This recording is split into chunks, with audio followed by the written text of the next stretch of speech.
madaxweynaha dowladda federaalka ah ee Soomaaliya Maxamed Cabdilaahi Farmaajo oo habeennimadii xalay ka hadlayay munaasabadda 1 Juulaay oo ku beegan 750 sanadood ka hor markii Soomaaliyadii koonfureed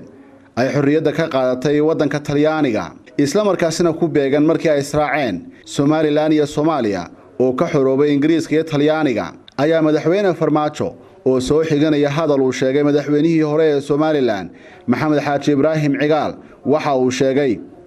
uu shacabka Somaliland ugu baaqay in aan la kala maarmi karin isla markaasina maray ahaataba la isu soo noqon doono waxaan rabnaa inaan xusno Prime Ministerkii hore Maxamed Xaaji Ibraahim Cigaal ra'iisul wasaarihii hore ee Soomaaliyeed oo hadalladii ugu dambeeyay uu yiri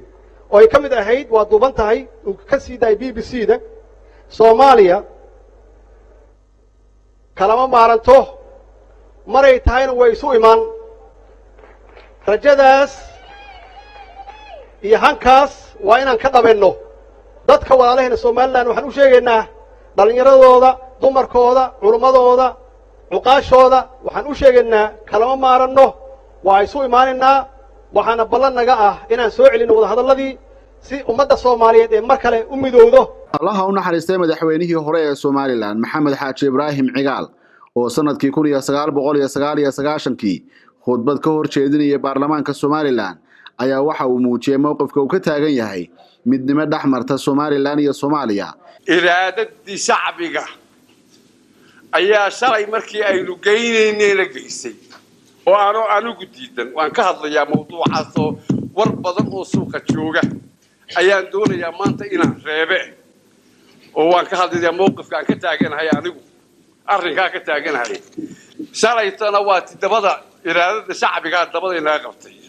biduun qayd walaa sharad geey halkan la fadhiyo waa maxay ahayd xamaasadda nagu jirta haddii ninkana taabta waa nagu gubanay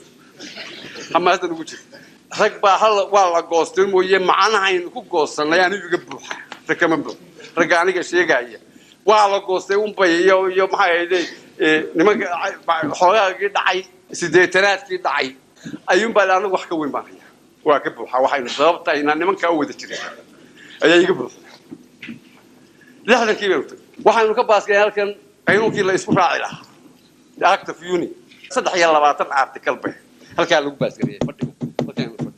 ayaa lagu baasgariyay baarlamaanka 30 ku baasgariyay programadii maxay hayday celebrationka waxba lagaga madan baarlamaanka markaanu marayn ayaa waa la fadhiyaa baarlamaanka baa la fadhiyaa war iyo wacaartoona kama hayno dhaxlayada meesha marayaba dibitaatiyaal baan ana Prime Ministerkii baan war kama hayno halkii la fadhiyo maxaa baarlamaanka lagu hayaa waa soo gal mursal mid loo oran jiray oo ka biyuutan meesha ka ayaa war mursal maxaa la hayaa magaciisa atad unione ayaa laga hadlaa atad unione baadiyadi naqlitayaan ku qoran buu dhibo waa laba article waa la tuureeyay inuu geeyay tii aynu halka baas garaynay waa la tuuray laba article labadii dawladdu waa la isku daray baarlamaanka waa la isku daray